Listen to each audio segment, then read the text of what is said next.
Boa noite a todos, sejam todos muito bem-vindos ao nosso encontro de hoje, com o objetivo de estudar os ensinamentos da nossa querida mentora Joana de Ângeles e, principalmente, através desses ensinamentos, que nós possamos nos conhecer um pouco melhor.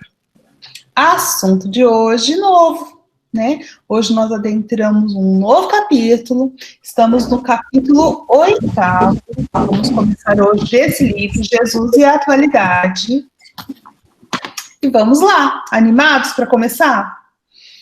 Tema de hoje, alguém conseguiu ver? Seu Márcio, que sempre lê junto comigo de manhã, O seu Márcio sempre lê, não sei se os outros lêem. Com certeza, já li e refleti. Então, sabia, seu Márcio? Porque de manhãzinha... Que hora que o senhor lê, seu Márcio?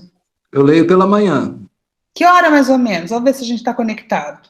De 8h30, entre 8 e 8h30. Então não, eu leio depois. Eu leio umas 10 horas, porque eu desço, tomo café, dou café para os meninos, aí eu vou, hoje, a hora que eu fui ler, eu fiquei pensando, falei, será que o seu Márcio está lendo? Então tá bom. Então, seu Márcio, comigo, Jesus e... Dever. Jesus e dever. Então vamos lá apresentar para ver o que Jesus tem a nos ensinar sobre dever. É lógico que hoje a gente não termina o capítulo. Eu li ele inteiro. Bem-vinda, Cláudia. Eu li ele inteiro, O seu Márcio também deve ter lido. Bem-vinda, Fernanda. Boa noite. Então, no assunto de hoje, já fazendo um apanhado antes de começar, no assunto de hoje, provavelmente a gente não vai chegar nos ensinamentos de Jesus em si, que a gente já está acostumado. Como é que a Joana trabalha? Eu vou apresentar para vocês, a gente já sabe. Como é que ela trabalha? Ela faz a primeira parte apresentando a questão. Depois, na segunda, às vezes, dependendo do capítulo, na terceira, mas esse é na segunda, aí ela traz quais são os ensinamentos que Jesus exemplificou em relação ao tema. E depois, no final, ela dá os conselhos dela, para nós.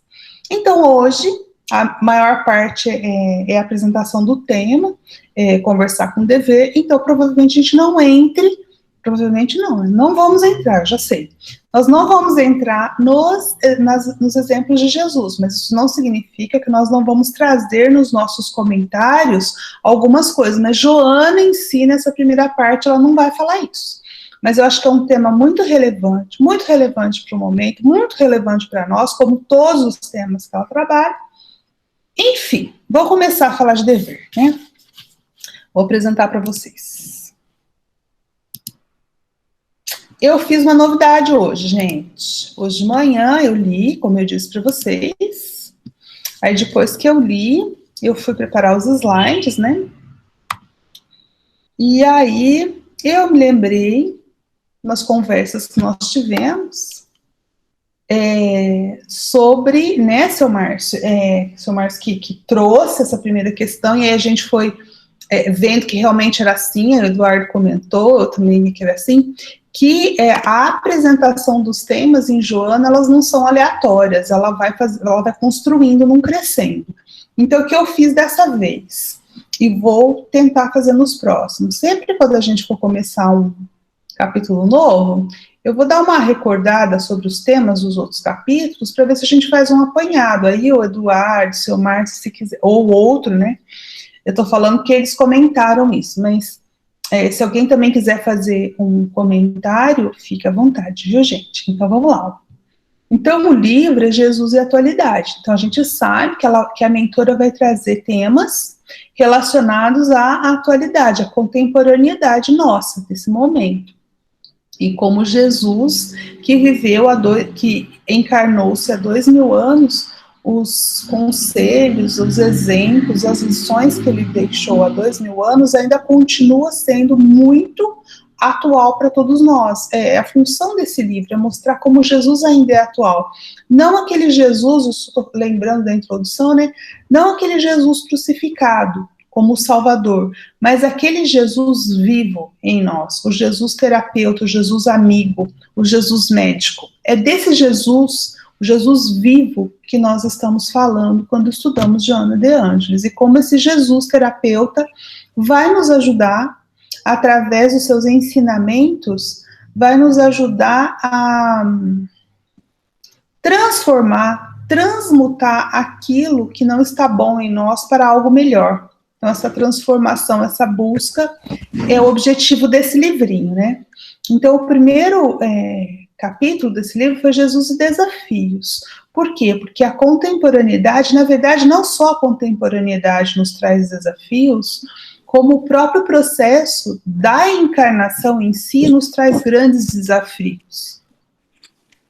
Então, falando em desafio da encarnação, não tem como nós falarmos em desafio da encarnação sem a gente compreender reencarnação. Então, é por isso que no segundo capítulo, já costurando, Joana traz a discussão sobre a reencarnação e como a reencarnação nos explica muita coisa e nos ajuda a nos conhecer, porque há algo no nosso inconsciente que nós não conseguimos trazer de imediato à consciência, está como sombra em nós, porque nós trazemos esse conteúdo de outras personalidades, de erros, de passado, e que compreender isso nos ajuda a nos compreender os nossos pensamentos e os nossos sentimentos.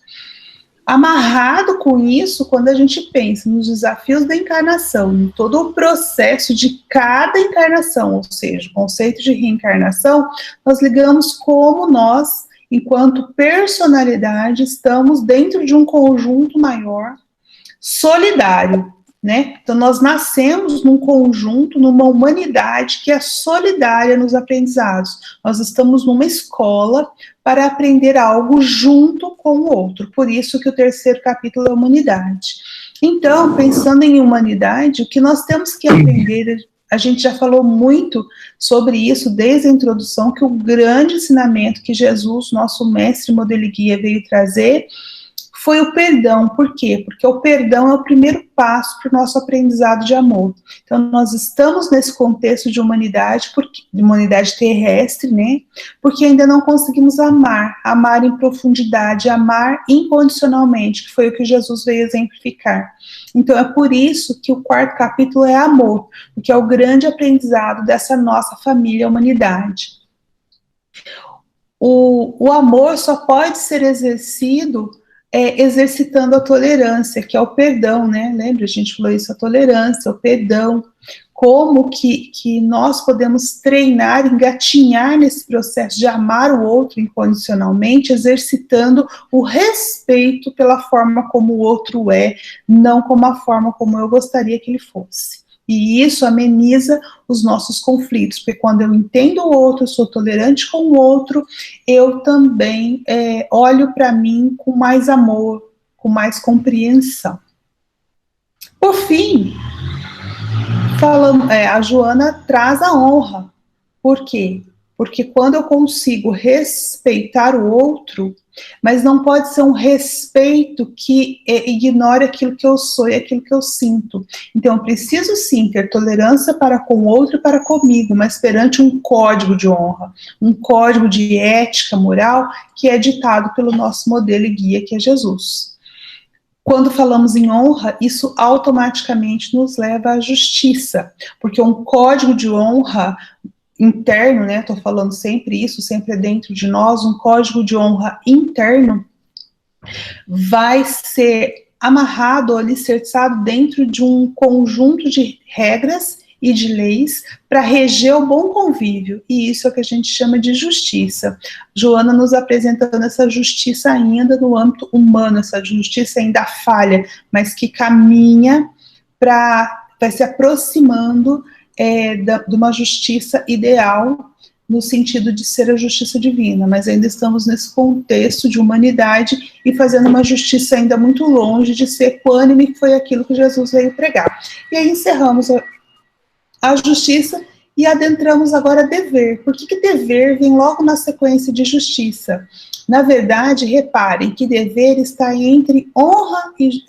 a justiça está entre honra e dever. Por que isso?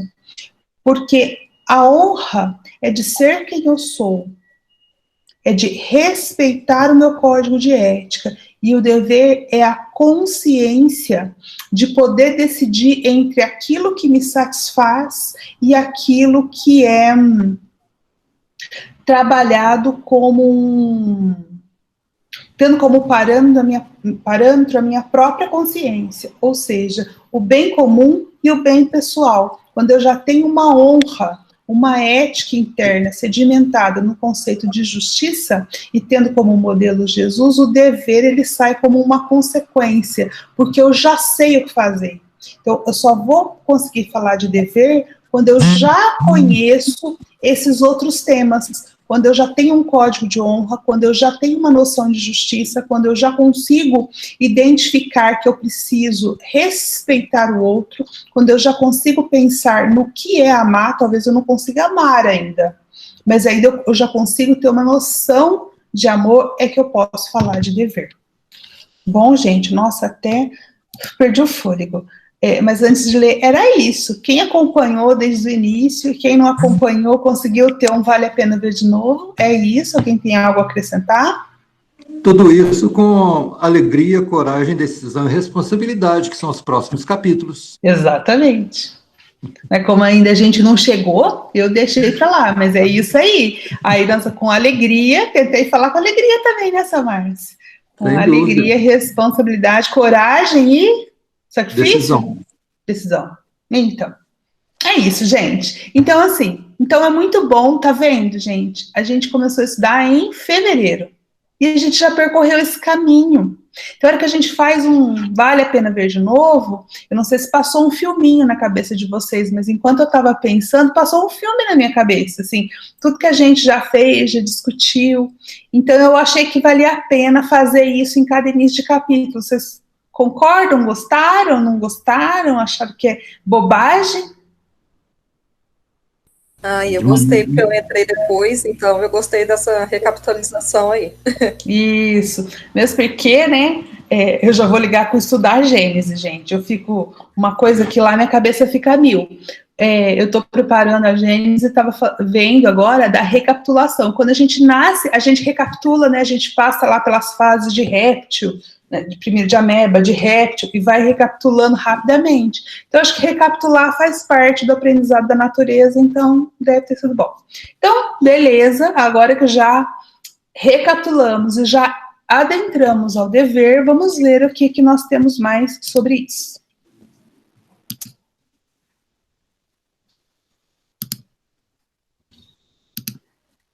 Aí. Então, Jesus e dever. Eu já adiantei para vocês, mas vou falar de novo. Então, esse capítulo é dividido em 3 partes. Primeira parte, conceito de dever, ela vai fazer a apresentação do tema.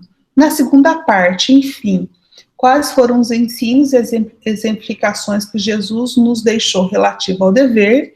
E na terceira parte, os conselhos da mentora, que é a parte que eu mais tenho medo. Mas é importante a gente ouvi-la para tentar segui-la. Então, a imagem escolhida por quê?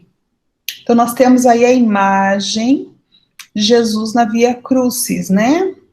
Carregando a cruz para ser crucificado. Alguém tem ideia? Eu vou voltar para vocês, que como é o início, a gente vai... Alguém tem ideia do porquê, na minha mente, assim, frenética, eu escolhi essa imagem para representar o dever? Podem chutar, pode errar, pode, enfim. Eu acho que tem a ver com a questão que você disse como é que é? Que você mostrou no primeiro slide, que tem a honra, depois a justiça e o dever. Justiça, isso, e que a justiça está entre a honra e o dever. Isso, que a honra é baseada no código pessoal, né, interno, e o dever em relação ao outro. Eu acho que essa imagem meio que ilustra isso, Jesus abrindo mão do bem-estar pessoal dele, que ele podia, tipo, lavar as mãos e ir embora e deixar a gente aqui se virando, mas ele optou por seguir, né, os desígnios de Deus e ir até o fim com a trajetória que estava traçada aqui para dar esse exemplo vivo para a gente, né? Acho que é por aí. Acho que é por aí também. Foi isso que eu pensei. Isso aí, Marília. Nota 10 para você, tá bom? Na chamada oral. Ganhei meu certificado. Então, gente, foi isso que eu pensei mesmo, assim, que eu fiquei pensando, que eu não sei se vocês já perceberam, que eu fico tentando achar uma imagem para representar cada capítulo, né? E esse é um desafio, sempre é um desafio, porque eu fico um tempão, quando vai começar, pensando que imagem eu vou pôr de Jesus, que uma imagem é muito pouco, né, para representar aquilo. E nessa eu pensei isso, eu pensei assim, se Jesus exemplificando a prática do dever para nós, eu acho que ele carregando a cruz, sendo que ele era, gente, o governador desse orbe. Se ele quisesse, ele não precisava ter passado por aquilo. Vocês concordam que ele tinha poder para dizer, não, vocês não vão me prender. Tanto que quando ele foi ao Getsemane, ele estava triste, ele estava apreensivo. Por quê? Porque, assim, apesar de ser quem ele era, ele ia sentir as dores físicas, gente. Vocês concordam?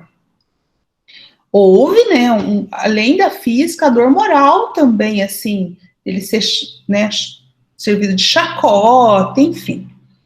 E naquele momento, o que ele faz? O que ele pede para Deus? Ele pede para Deus afastar o cálice. Ele estava receoso. Oi, Ana Paula, boa noite, seja bem-vinda.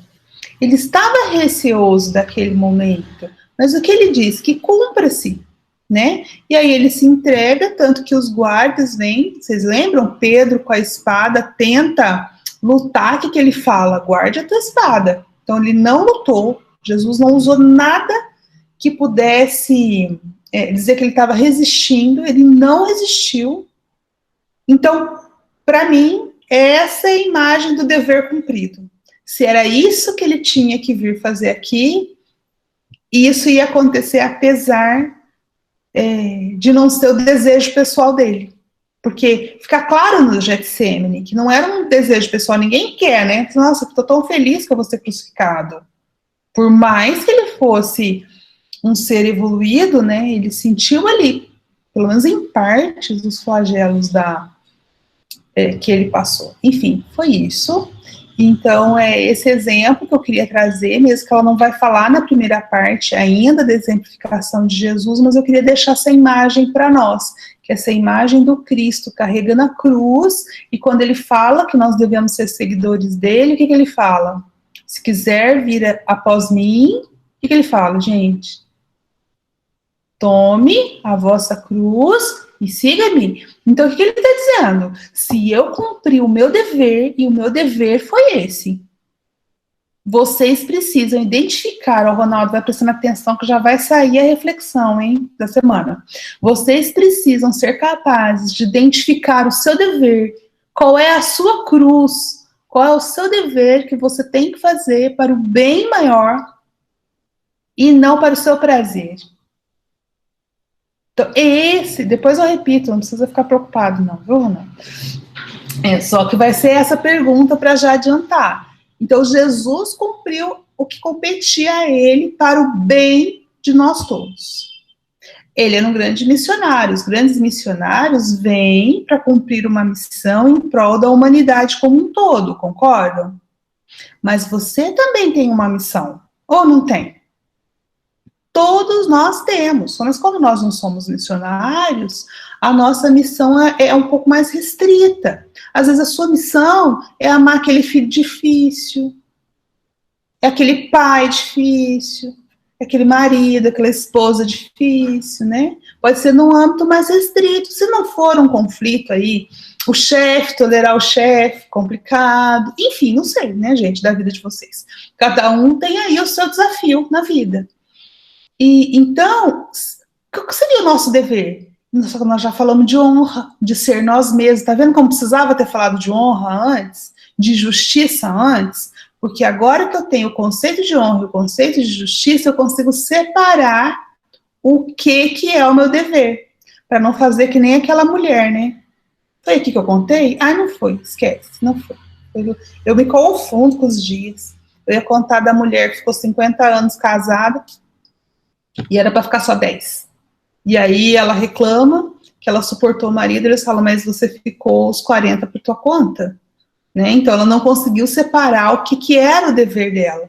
Então é isso que nós temos que aprender a orar e a pedir a Deus, que a gente consiga clareza de consciência para saber qual é o nosso dever. Tá certo, gente? Tudo bem? Então, vamos lá.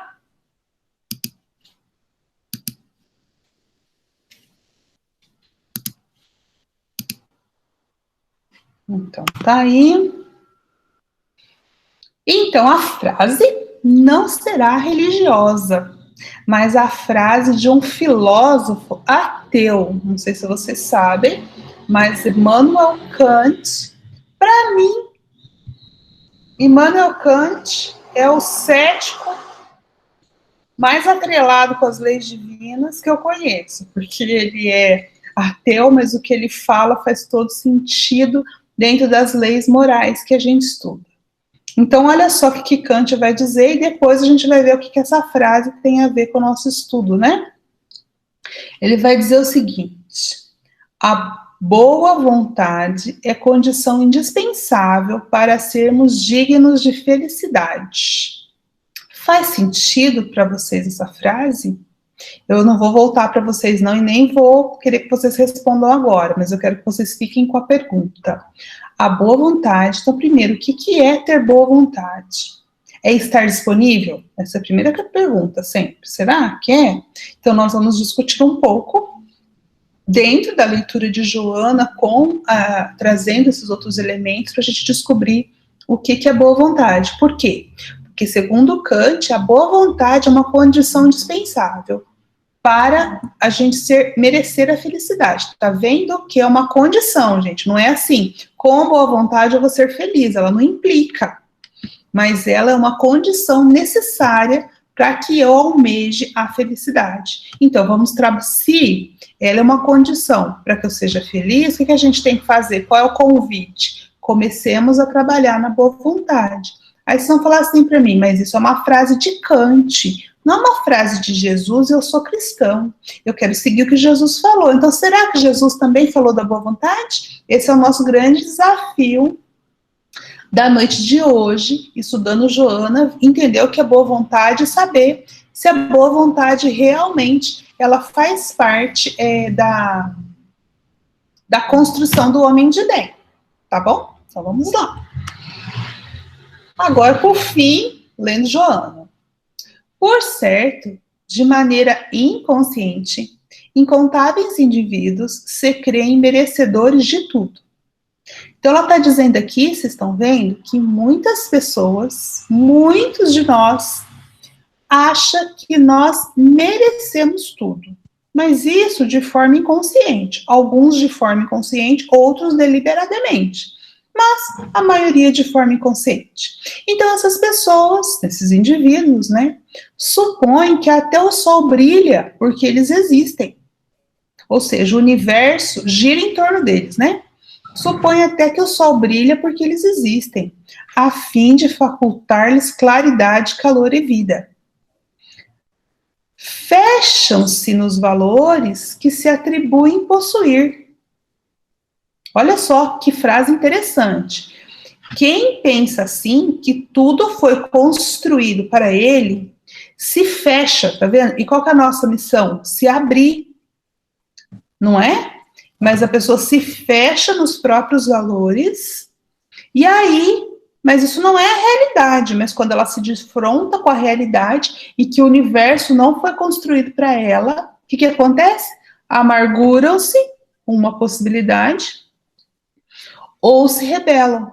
Então, ou você fica triste, ou você se rebela.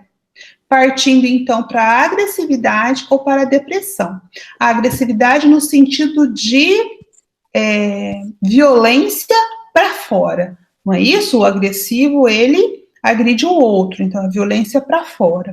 E a depressão? A depressão aqui, até eu coloquei o significado de depressão, é o ato ou efeito de deprimir-se, né? O que é deprimir? Deprimir é ir para dentro, né? encolher-se. Por quê? Porque o outro significado de depressão, a gente não tem elevação e depressão. É uma cova, uma cavidade com pequena profundidade. Então, quando Joana fala aqui que a pessoa parte para a agressividade ou para a depressão, ela não está querendo falar da doença, da síndrome de depressão que a gente está acostumado. Ela está relacionada, mas não é bem que a pessoa é diagnosticada com depressão, não é isso. É a depressão no sentido de que a pessoa vai com a violência para dentro. Então, a agressividade, violência para fora. Depressão, a violência para dentro de si, que pode até culminar na própria síndrome psicológica, que é a depressão. Eu vou apresentar para você. Oi? Pode falar, deixa eu voltar para você. Me desculpe interromper. Não, mas não precisa pedir desculpa. Mas duas coisas me chamaram a atenção nesses dois parágrafos. Você já mencionou um in, né? De maneira inconsciente, na mesma hora eu atentei que alguns de forma até conscientemente, né?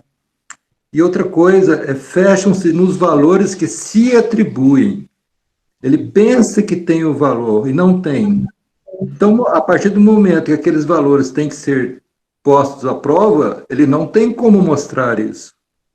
Daí a amargura, né? A revolta, né? Porque ele pensava que tinha aqueles valores, não é? Isso é muito ele vivia numa ilusão, né, Márcio? É próprio do orgulhoso, né? Uhum.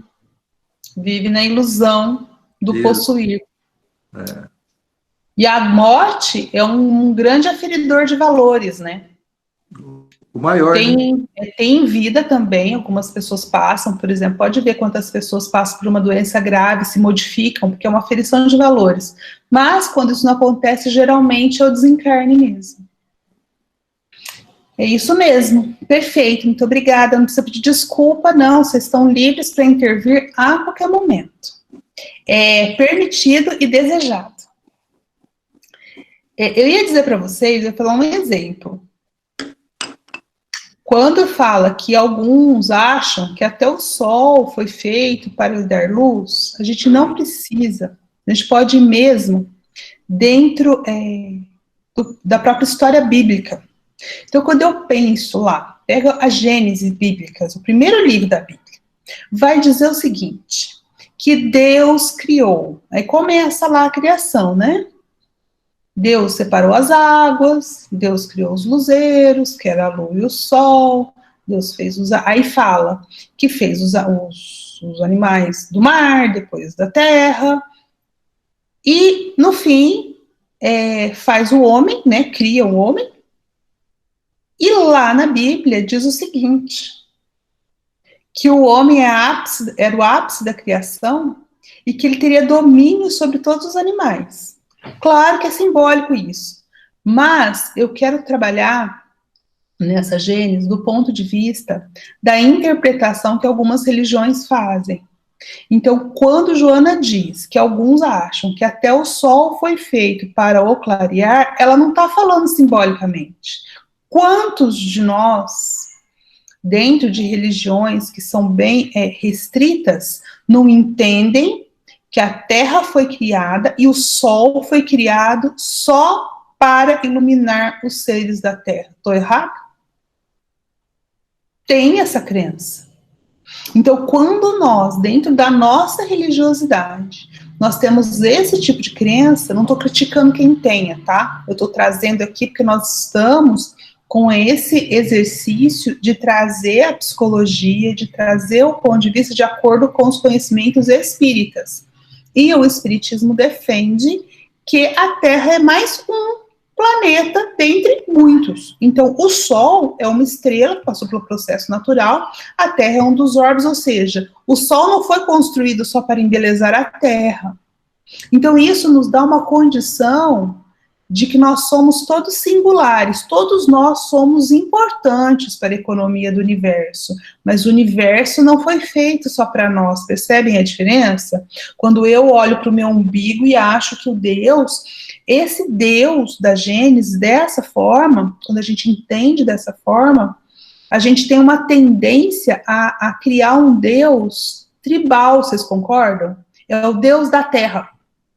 Porque antes a gente tinha, é o Deus dessa tribo, depois é o Deus desse país. Assim, lembra, né? Roma tinha os seus deuses, a Grécia tinha os seus deuses, o Egito tinha os seus... Cada povo tinha os seus deuses. Os judeus tinham o seu Deus, e aí os judeus falavam que era Deus de todos os outros. Você imagina os outros discordando dos judeus, que o Deus deles não era deles, né? Enfim, viu? E de repente vem a doutrina, vem a igreja dizendo que era um Deus único, ok, mas que a terra era o único lugar.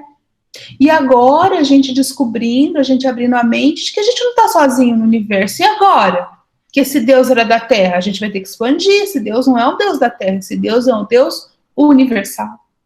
É o Criador de tudo. Por isso que a primeira pergunta do Livro dos Espíritos pergunta assim: que é Deus?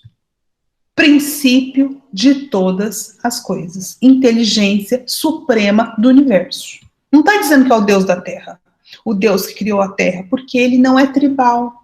Deu para perceber a profundidade que a gente pode mergulhar nas falas da Joana? Então, quando ela traz isso, que alguns acham que o Sol vai... Ela está também falando dessas crenças milenares, e eu não estou falando do outro, gente, não estou falando do outro.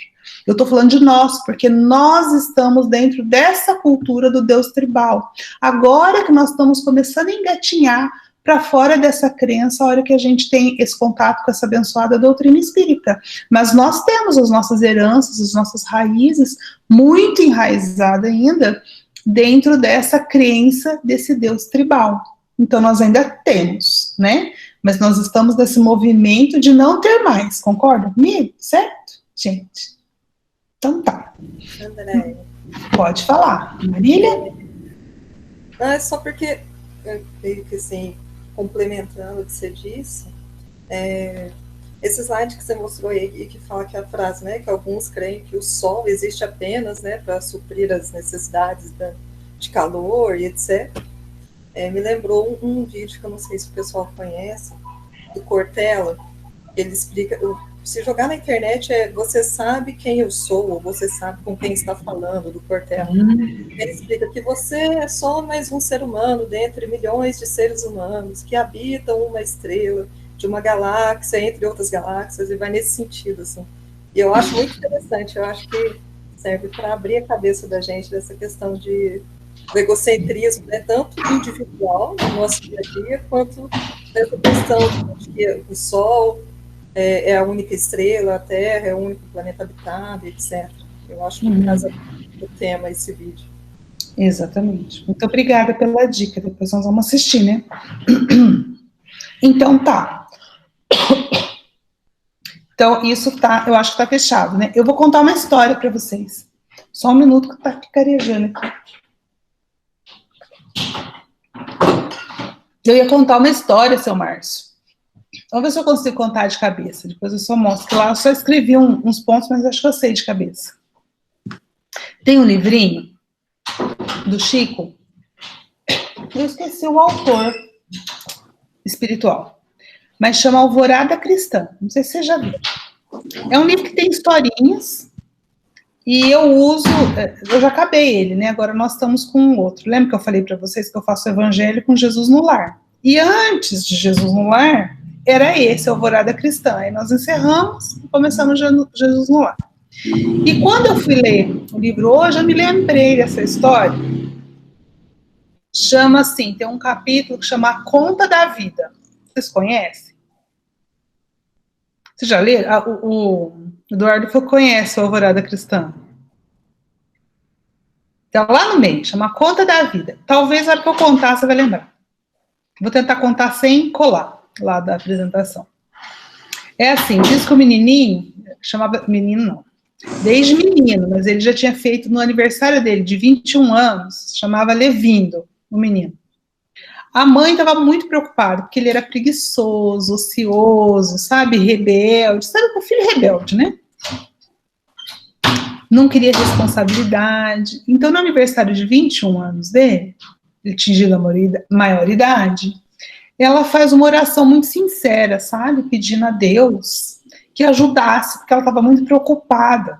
porque ele estava pro caminho dos vícios, então, e ela não tinha mais o que fazer, ela já tinha tentado de tudo. Então ela estava assim, eu já tentei de tudo, estou entregando a Deus, né? E aí o que aconteceu? Os pedidos dela foram ouvidos. Então naquela noite, o Levindo tem um sonho. Ele sonha com um anjo que chega com uma lista, sabe quando assim alguém chega e vai te cobrar e começa a falar assim, ó, você comprou tal coisa, tal coisa, tal coisa, isso é tanto, apresentando uma conta. E o anjo apresenta. Os números eu não sei se eu vou saber, eu vou tentar. Senão depois eu leio para vocês, eu fiz a lista lá. Aí ele começa a apresentar assim, pro Levindo. 10 bois, 50 porcos, 2.000 galinhas, 7.000 ovos, 3.000 litros de leite, 60.000 vegetais, e começa. Aí ele olha e fala assim, o que é essa lista, né? Assim, até hoje, para sustentar a sua vida, esse foi o tanto de vidas que foram sacrificadas para que a sua vida pudesse acontecer. Aí o anjo fala assim, até a gente assusta, né, gente? Aí tem a água também, aí vai falando da água, dos legumes, da carne, dos ovos, do leite, das frutas, acho que é 10.000 frutas, ele vai contabilizando. Aí no final ele fala assim, sem contar o desvelo da sua mãe, a dedicação do trabalho do seu pai, as amizades sinceras que te ajudam e os benfeitores espirituais que sustentam a sua vida. Aí o anjo bravo, do jeito lá, o anjo não era um anjo bonzinho, devia ser o Emmanuel. Não era um anjo bonzinho, não. Aí ele falou assim, então você precisa prestar contas. O que você deu de retorno para a natureza, para o mundo até agora? Porque a tua conta está aqui. Esse foi o investimento na tua vida. O que você vai deixar para o mundo? Porque a vida cobra, algo assim, sabe? Porque a vida cobra. Ou você acha que você vai ficar inerte na criação divina? Ele acorda assustadíssimo, né? Imagina o susto que ele levou, né?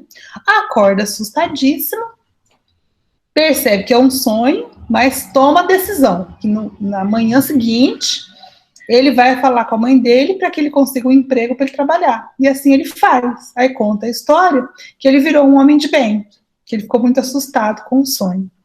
Por que eu contei essa história? O que isso tem a ver com Joana, que a gente falou? Porque aqueles que acham que tudo é para ele, não é isso? Os bois foi para ele, a vida dos porcos é porque para satisfazer ele. O que essa história nos mostra? Não é não. Nós sim, para sustentar nossa vida, nós vamos utilizar recursos da natureza, da própria terra, do sol, das energias dos benfeitores, mas nós temos um dever a cumprir. Nós precisamos fazer valer essa vida. Vocês concordam, gente? A vida vai nos cobrar essa conta. Então, a questão é, o que eu estou fazendo no mundo? Só contrabalanceando a terra? E isso, temos nossos deveres também, Gracete, é isso aí. Então, esse é o grande convite. Eu estou aqui, eu tive essa oportunidade, muito trabalho foi feito para eu estar aqui, agradecer aos meus pais que disseram sim à minha vida. E por que a gente teve que estudar honra antes? Honrar esses pais, honrar essa vida, fazendo valer essa vida. Por isso que é muito importante saber qual é o meu dever. Pode ser comigo mesmo, pode ser com o outro. Ah, tá, obrigada, né, Lúcio, né, Marília? Obrigada. Tá certo, gente? Então vamos ler mais um pouquinho, daqui a pouco eu ouço vocês.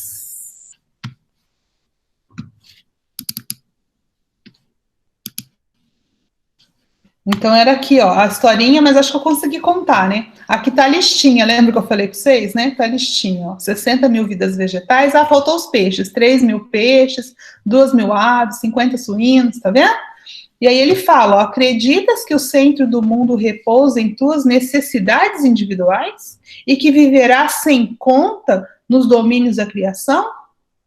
Essa pergunta é para nós, né? Vocês acreditam nisso? Que nós somos o centro e tudo foi feito para atender às nossas necessidades? Será que nós não vamos prestar contas de tudo aquilo que tivemos. Então, aí eu fiz um esqueminha, esse aqui eu copiei, um dia, quando eu tiver tempo, eu vou fazer melhor, mas eu vou falar para vocês, ele não tá bonito não, mas não deu tempo. Por que eu estou apresentando aqui, ó? Porque em relação ao fechar-se aos valores, né? Então, quando eu me fecho aos valores que eu julgo possuir, então, quando eu me defronto com aquela realidade, eu me amarguro ou me rebelo. É sobre isso que é esse esqueminha aqui. Eu vou fazer bem devagarzinho, tá? Para a gente entender. Esse aqui é um conceito filosófico, tá? Que aparece no filósofo alemão Hegel. Então, olha só o que Hegel vai nos dizer. Seu Márcio, preciso da sua ajuda. Responda para mim. Qual o propósito mesmo? Por que a gente se encarna? As várias encarnações para aprender o quê? Amar. Amar. Tirou 10 também. Parabéns, viu, seu Márcio? Mas amar de qualquer jeito? Não. Amor incondicional, não é isso? Sem dúvida. Isso. Então, isso é o conceito de Jesus, conceito religioso. Como é que isso se traduz dentro da filosofia hegeliana, tá? É isso aqui, ó. Pra vocês verem que não tem muita diferença, olha. Ele vai falar assim, ó, que eu vou caminhar da individualidade, que é o meu egoísmo, egocentrado, a criança espiritual, que só pensa nela, e eu vou caminhar até a universalidade. O que é a universalidade? Não é o amor incondicional? Vocês concordam? Que o que eu leio na filosofia, eu consigo ler sobre o viés religioso? Consigo, né? Tudo bem? Então, vamos lá. Ó, então, o ser começa lá, criancinha, centrado na individualidade. Então, ele vai dizer que o indivíduo é um possuidor, é um possuir de contrariedades. Não é verdade, gente? Se cada indivíduo vive no seu pedaço, já ouviu falar cada macaco no seu galho? E cada o quê no seu quadrado mesmo? Cada um no seu quadrado, cada macaco no seu galho. E isso é o ápice da individualidade, não é mesmo?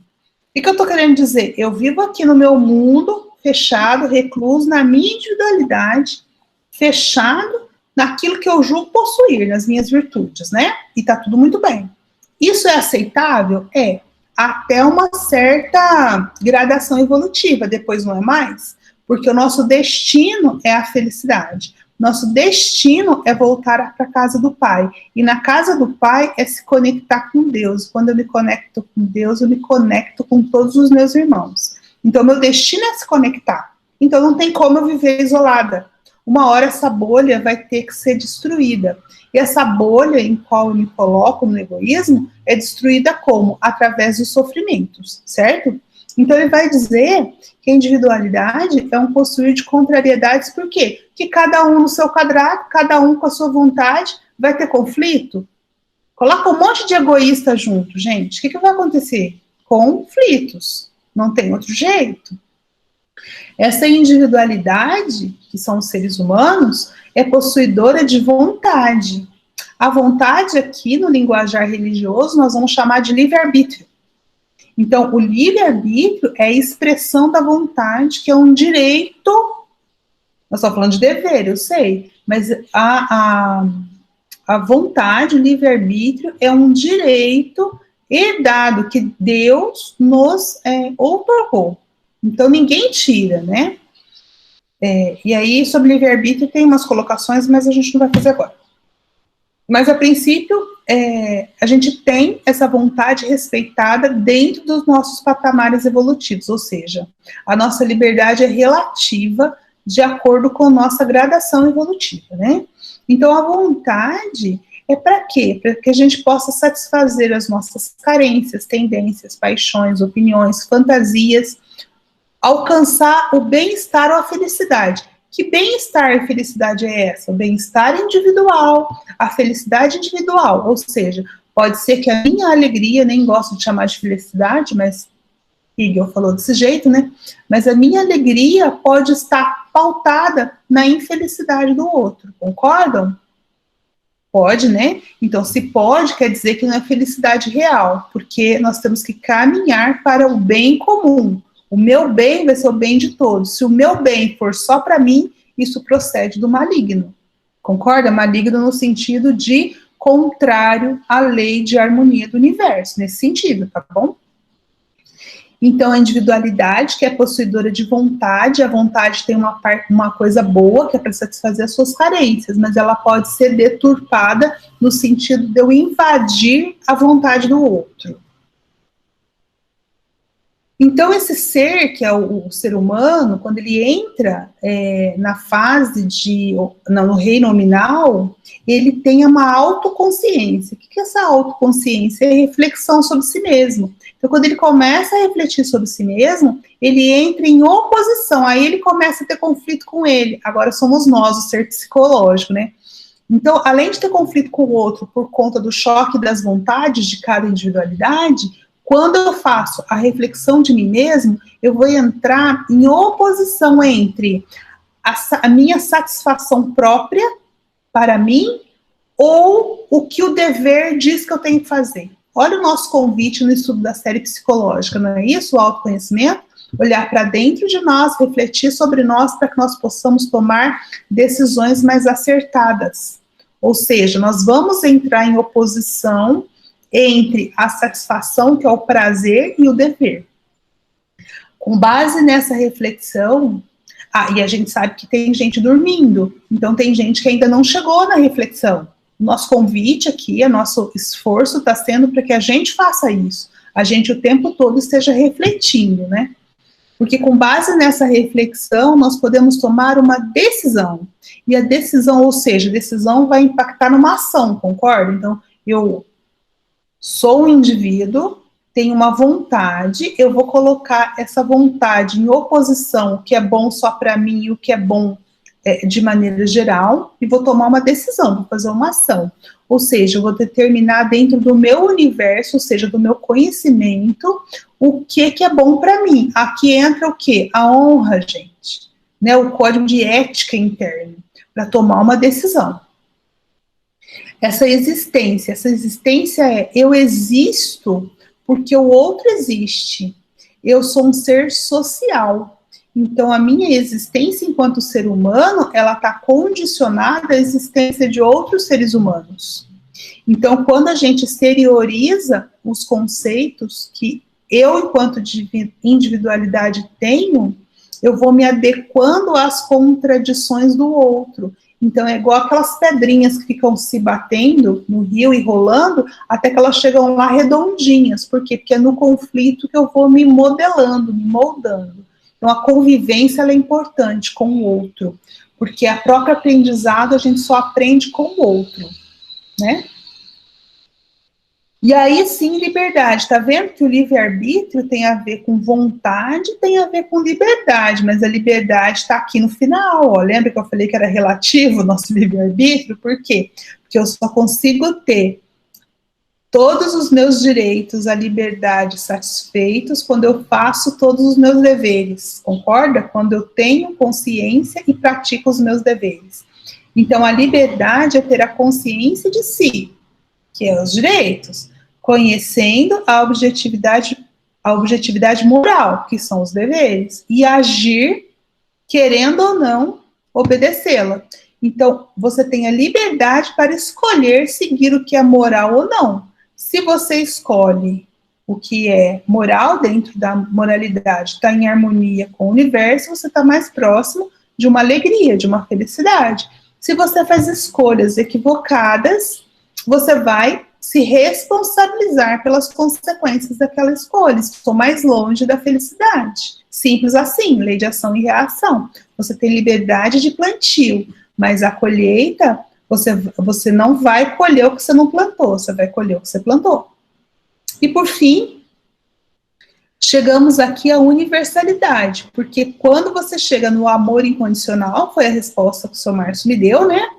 Você nega a individualidade, não no sentido que você volta para um todo, mas no sentido de que o bem comum está acima do bem pessoal, entendeu?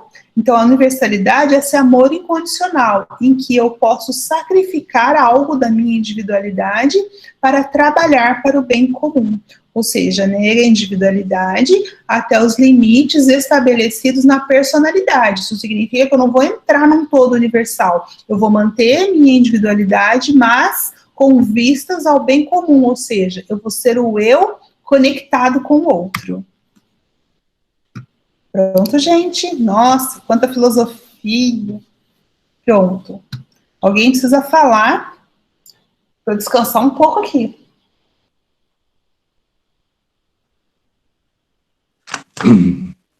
Eduardo, a palavra é sua. O Eduardo está quieto hoje. Hoje está tão claro que eu tô gostando de ouvir. Eu acho que esse último slide foi bem interessante para a gente fechar.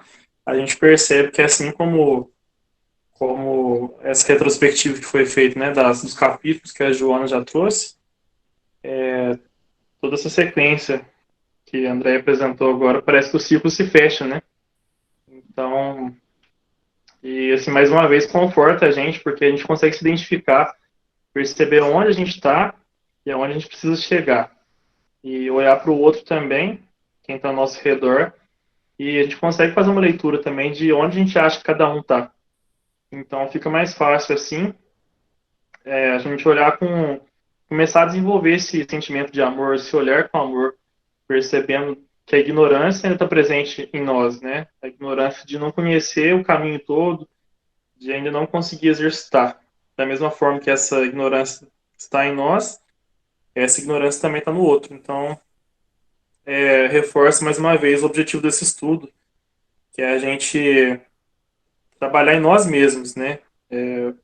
Tendo essa dádiva do conhecimento, do esclarecimento, para a gente contribuir, seja com a nossa tolerância, seja com a nossa ação ativa mesmo. Uma coisa que achei muito bacana quando foi falado sobre esse exemplo aí da Alvorada Cristã, eu não lembrava dessa história. Achei muito interessante, acho que é até forte para a gente, né, se a gente for observar. E realmente a gente não para muitas vezes para agradecer, não percebe qual que é o nosso papel enquanto um ser. A Marília falou, né, do vídeo do Cortel também, de tão insignificante que somos, e a André reforçou, nós somos singulares também, temos a nossa importância, mas em termos de números ou de criação, a gente não é mais importante que mais nada que exista, desde uma pedra até os espíritos superiores, né? Tudo é obra de Deus, da criação, e eu acredito que o melhor de tudo é a gente estar em harmonia com tudo isso. É interessante porque essa semana eu estava fazendo algumas reflexões, peguei uma maçã para eu comer ontem, eu não sei se foi ontem ou foi ontem, e eu estava agradecendo assim, aquela sensação, fiquei pensando, nossa, por quantas mãos passou essa maçã, transporte que passou, essa maçã foi uma semente que era uma maçã que veio de uma outra maçã, então assim, é uma escala de uma coisa que a gente não tem dimensão para chegar até a gente. Então nós somos privilegiados, né? E durante a semana também alguma coisa me fez refletir sobre nós sermos os seres mais evoluídos da criação, né? Nesse conceito incompleto que a gente tem que o ser humano é superior aos outros, e pelo contrário, né? A gente tem essa dádiva que é o nosso raciocínio, que é a nossa inteligência, e isso tem que fazer valer. Parece que as coisas chegam até a gente, aquela questão, quanto mais é dado, mais será cobrado, né? A liberdade com a responsabilidade. Então a gente tem o livre-arbítrio de escolher o que a gente vai fazer, mas a responsabilidade de que as nossas escolhas contribuam com o universo, com equilíbrio, com harmonia, e parece muito pesado e complexo. Mas se a gente se entrega nesse processo a ponto de ser um instrumento, de tender para o lado mais adequado, né, que é essa evolução, esse progresso, a resposta vem. E a gente não vai, talvez, até que seja impossível ou muito difícil a gente conseguir plantar todas as maçãs que a gente come, todos os animais que dão sua vida para nos alimentar. Isso a gente não consegue repor no universo. Eu acho que nem é a proposta, né?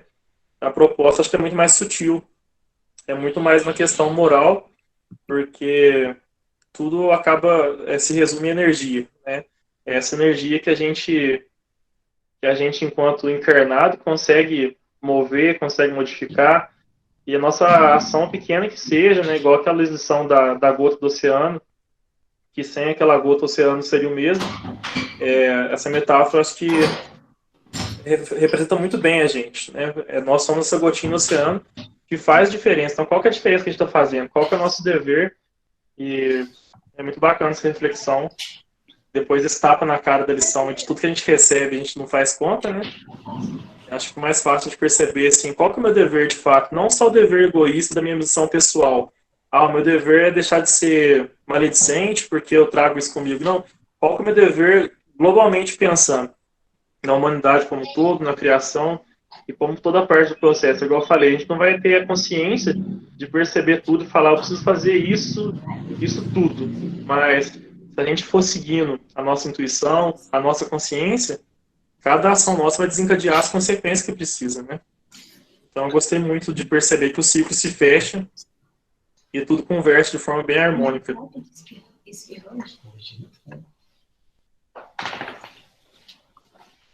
Ótimo, muito obrigada. Mais alguém gostaria de falar? André. Oi, Maria. Dessa questão dessa visão, né, da individualidade e da coletividade, né, da gente expandir a consciência. Recordei daquela história que você já comentou no sábado, eu acho que às vezes cabia você contar. Aquele experimento lá feito com as crianças africanas e o conceito de Ubuntu. Acho que então. Muito aquela história, eu acho que é muito.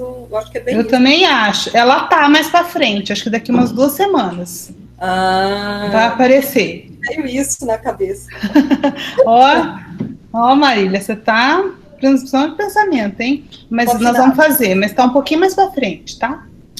Mas o pessoal pode pesquisar o que é um Ubuntu.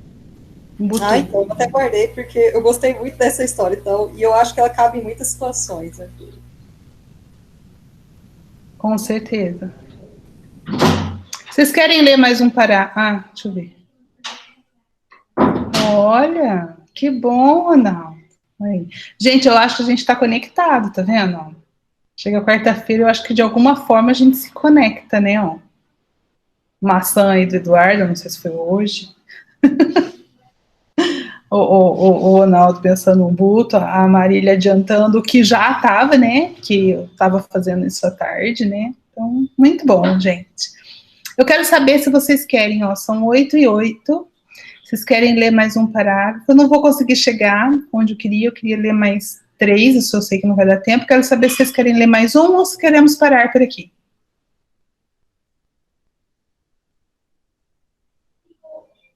André. Diga. Assim, pessoalmente, eu acho que seria interessante parar por aqui, porque tem bastante coisa pra gente digerir já, sabe? Acho que foi bastante filosofia. Já deu, né? Então tá bom. Tem que ir devagar, porque se a gente coloca muito conceito pro aluno, explode a cabeça, né, gente? Então, Ronaldo, vamos fazer a pergunta, Ronaldo? Como é que nós vamos fazer, então? Eu acho que ela já tá mais ou menos fechada, né? Qual é o meu dever perante mim mesmo, perante o meu próximo e perante a vida?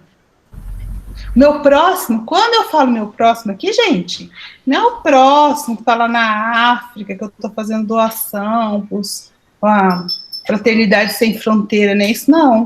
É o próximo que vive aí, embaixo do seu teto, sabe? O próximo mais próximo. Aquele que você nasceu junto, que a cegonha não erra de endereço, né? O cupido não atira a flecha ao acaso. A gente sabe disso, não sabe? Já sabemos, né? Concorda, gente? Então. Aí, então, você vai pensar assim, o meu dever para comigo. O Eduardo já até adiantou um pouquinho aí, né? Quais são as suas melhoras, quais são os esforços que você está fazendo para se transformar no homem de bem, que não é demais eu lembrar, ou reconhece o homem de bem, não é o perfeito. Kardec não diz que era perfeito. O homem de bem, pelos esforços que ele faz para se melhorar. Então, assim, qual que é o meu dever perante mim mesmo? Aquilo que eu planejei, que eu vim fazer, né? Qual é o dever comigo? Depois, a primeira fase. Vocês podem pensar por dia. Primeiro dia, vocês pensam o dever com você. Depois, você expande. E o dever para o meu próximo? É aquele lá do seu convívio diário. Aquele lá que não dá para você descartar. De vez em quando, a gente tenta descartar, fugir, mas não tem jeito, né? Então, qual o dever para com o meu próximo? E depois, qual o meu dever perante a vida? Ou seja, minha missão no sentido, e pode ser uma coisa tranquila, né? No sentido de qual a diferença que eu faço no mundo, ou eu faço só peso no mundo? É isso, né? Aquelas 20 mil galinhas, 3 mil peixes, tudo isso, né? Que eu estou contribuindo para o mundo?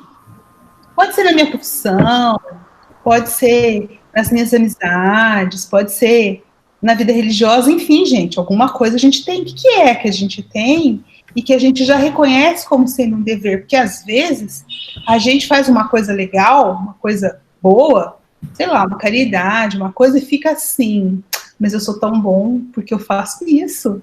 Aí você não está reconhecendo, a Cassete está rindo. Aí você não está reconhecendo como dever, você está falando, eu estou fazendo a mais, gente. Não, às vezes é dever mesmo, você tem que fazer. Sabe? Então, assim, é isso. É pergunta difícil, são 3 perguntas difíceis. Eu vou sugerir para vocês, dentro do conceito psicológico, que vocês escrevam. Não fique só... Escreve. Você não precisa nem comunicar para a gente depois, não. Quem quiser falar, quem quiser partilhar, partilha, mas não precisa. Mas escrever, para você concretizar isso, é muito importante. Então, você vai com você... Aí você vai escolher a pessoa mais difícil de convivência que você tem e vai pensar no seu dever para com ela, facilitar para vocês. Ao invés de ficar aleatório, né? Não. Escolhe a pessoa mais difícil.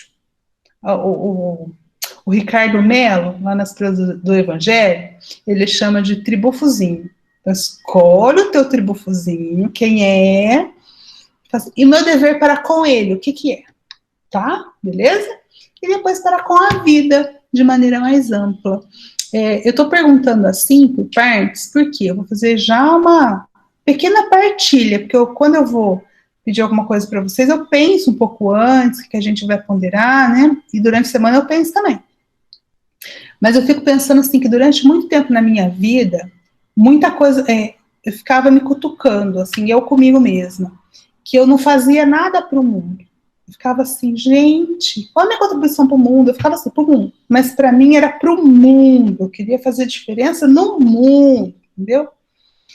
E aí, quando eu descobri, né, quando as coisas foram passando, que a diferença que eu posso fazer estava mais perto, que o mundo perto de mim eu podia alterar, fez toda a diferença.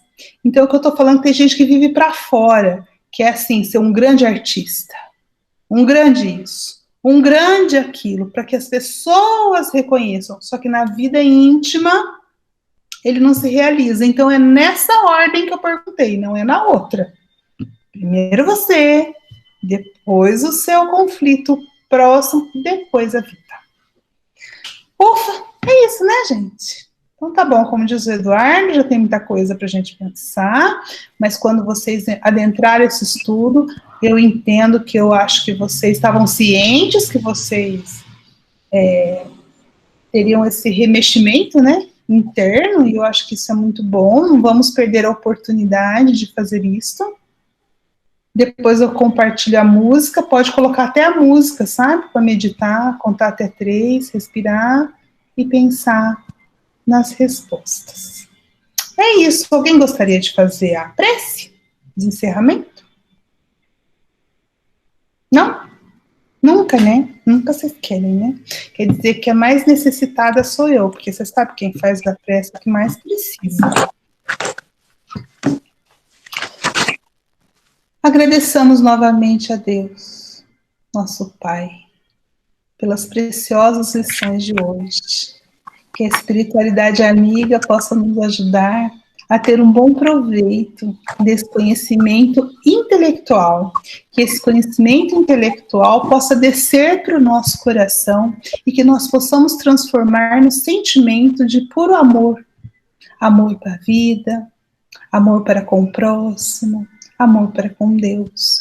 que nós possamos nos transformar, transformando o nosso sentimento de gratidão, nosso sentimento de pertencimento, porque somos todos filhos de um mesmo Pai, e esse Pai, Deus, nosso Pai de infinita bondade, é um Deus de abundância.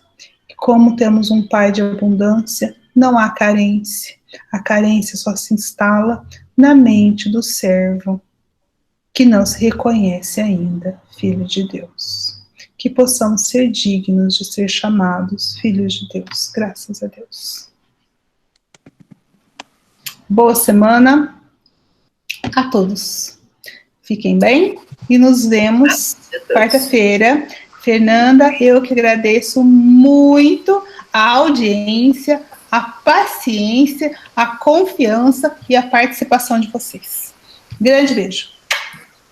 Tchau. Tchau. Boa noite. Boa noite a todos. Boa noite.